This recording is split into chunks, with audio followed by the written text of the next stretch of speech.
Hello, everyone. Welcome to Titos and Titas Academy. Welcome to our YouTube channel. My name is Pebbles. This is Aaron. I'm Chai. And I'm Richard. All right, so for today's topic, ating pag-uusapan, ano bang mangyayari sa iyong policy if hindi ka nakabayad within the 30 days grace period? All right, so Richard, what can you say about this? Well, that's the most frequently asked question ng mga clients natin. And then, I'm sure naman, karamihan naman ng FA o yung mga agents, nadidiscuss ito sa client dahil FAQ nga yan.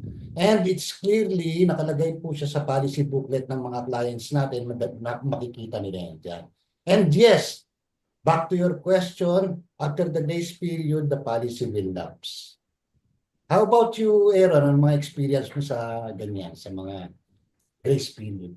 Ayan, thank you Sir Richard. So sa akin naman, sa experience ko, kasi mostly ng mga clients ko is ang premium due nila or yung premium payment nila is every month.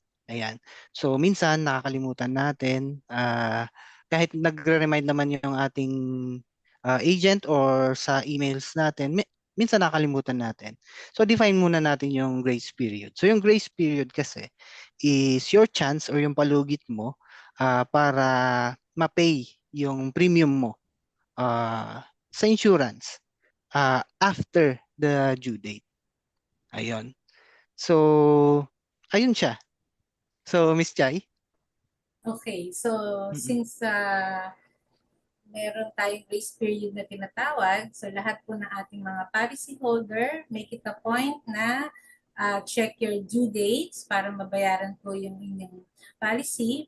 Just in case hindi po, you'll be given another 30 days to pay your policy. So, bayad po tayo kaagad para wala pa tayong naging problema and still protected. Okay? Back to you, Miss Pebbles. Yan, tama yan. All right. So to our dear viewers, so lagi niyo pong tandaan na pay your premium on time para tuloy-tuloy po tayong protected.